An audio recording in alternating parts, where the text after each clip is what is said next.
सुंदर कांड रहस्य का यह 28वां एपिसोड प्रस्तुत है। हनुमान जी ने रावण को अनेक प्रकार की नीति युक्त बातें समझाई और यह भी कहा कि राम नाम के बिना कभी भी वाणी शोभा नहीं पाती, और रावण को बहुत सी सलाह दी है।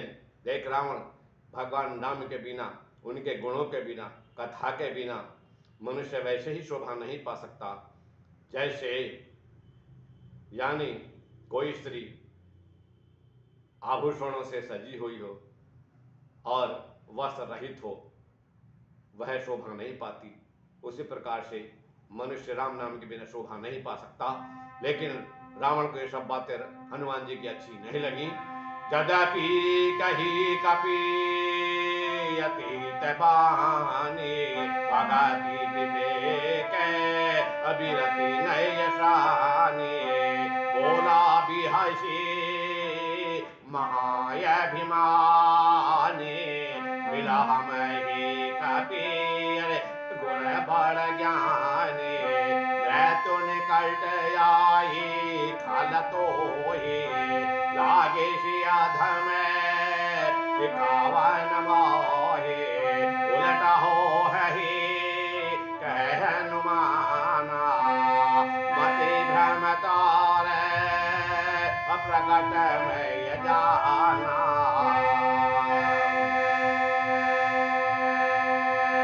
सुनी काफी बचन बहुत खीसियां,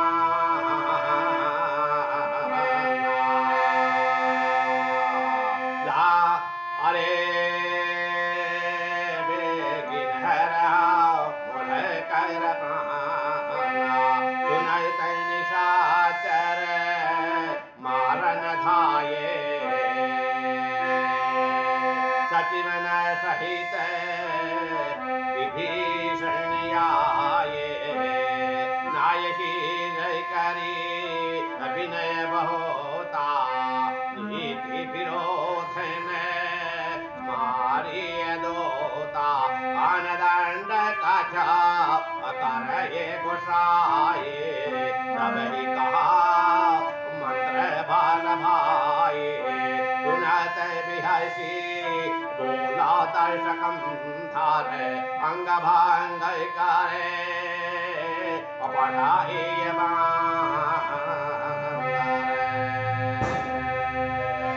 यद्यपि हनुमान जी ने भक्ति, ज्ञान और वैराग्य से युक्त अनेक प्रकार की नीति से सनी हुई बातें कही हैं जो रावण के लिए बहुत अधिक हितकारी थी, लेकिन फिर भी वह महान अभिमानी रावण कभी भी उनकी बातों में, उनकी बातों पर, उनकी नीति युक्त बातों पर विश्वास नहीं किया है। और फिर उसके बाद में हंस करके उसने व्यंग से इस प्रकार की बातें कही हैं कि देखो, हमें यह बंदर बड़ा ज्ञानी गुरु मिला है। और फिर बोला हनुमान जी को कहते हुए, अरे दुष्टा, हनुमान जी तो सज्जन हैं, संत हैं, भगवान के आध्यात्मिक ज्ञान के भी ज्ञाता हैं, प्रभु के अति प्रिय हैं, उनको दुष्ट बता रहा है। अरे हे दुष्ट, तेरी मृत्यु अब निकट आ गई है। अरे अधम, तू मुझे शिक्षा देने चला है? हनुमान जी ने कहा, अरे इससे उल्टा ही होगा, यानी मृत्यु तेरी निकट आई है, मेरी नहीं। यह तेरा मति यानी बुद्धि का भ्रम है, तेरी बुद्धि घूम गई है, फिर गई है। मैंने प्रत्यक्ष रूप से बिल्कुल समझ लिया है और जान भी लिया है। हनुमान जी के इस प्रकार से वचन सुन करके वह रावण बहुत अधिक खिसियाने लगा है और बड़ा ही क्रोधित हुआ है और बोला, अरे इस मूर्ख का प्राण जल्दी से जल्दी तुम क्यों नहीं ले लेते हो, अर्थात इसकी मृत्यु जल्दी ही करो, समाप्त करो इसको। सुनते ही राक्षस उन्हें यानी हनुमान जी को मारने के लिए दौड़े और उसी समय मंत्रियों के साथ में विभीषण वहां पर आ पहुंचे और उन्होंने सिर झुका करके और बहुत विनय करके रावण से कहा कि भैया सुनो, दूत को मारना नहीं चाहिए, देखो यह नीति के विरुद्ध है, यह अच्छी बात नहीं है। अरे उन्होंने इस प्रकार से समझाया, लेकिन फिर भी रावण नहीं माना। और फिर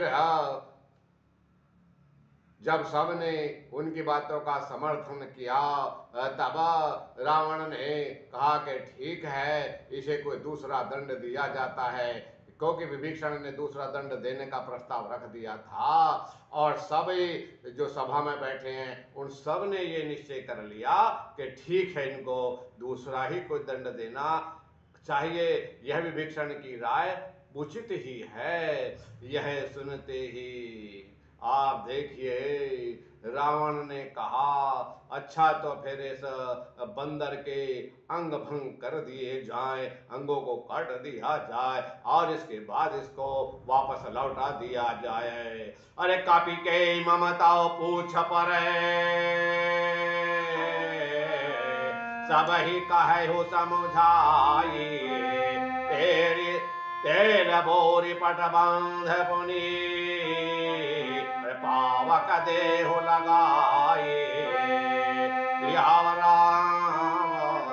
जय जय राम। रावण ने कहा चलो मैं तुम सबको समझा करके ये बात कहता हूं कि बंदर को अपनी पूंछ बड़ी प्यारी होती है, इसलिए तुम इस बंदर की पूंछ में घी से तेल से भिगो भिगो करके सभी वस्त्र बांधे जाएं, यानी अधिक से अधिक वस्त्र बांधे जाएं और इसके बाद इसकी पूंछ में आग लगा दी जाए।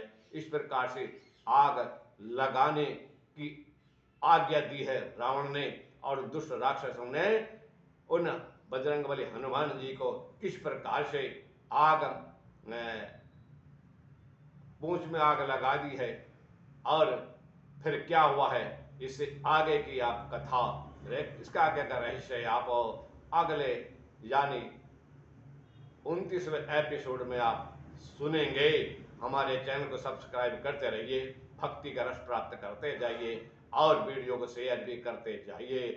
देखो जो अहंकारी होता है ना, अभिमानी होता है, न तो भगवान को कुछ समझता है, न भगवान के दूतों को समझता है, न भगवान के भक्तों को कुछ समझता है, उसके लिए देश भी कुछ नहीं होता, उसके लिए समाज भी कुछ नहीं हो सकता, वह पूरी तरह संवेदनहीन हो जाता है। इसी प्रकार से रावण की स्थिति हुई है और वह किस प्रकार से अब आगे चलकर देखिए आप, रावण स्वयं ही दंड पाएगा।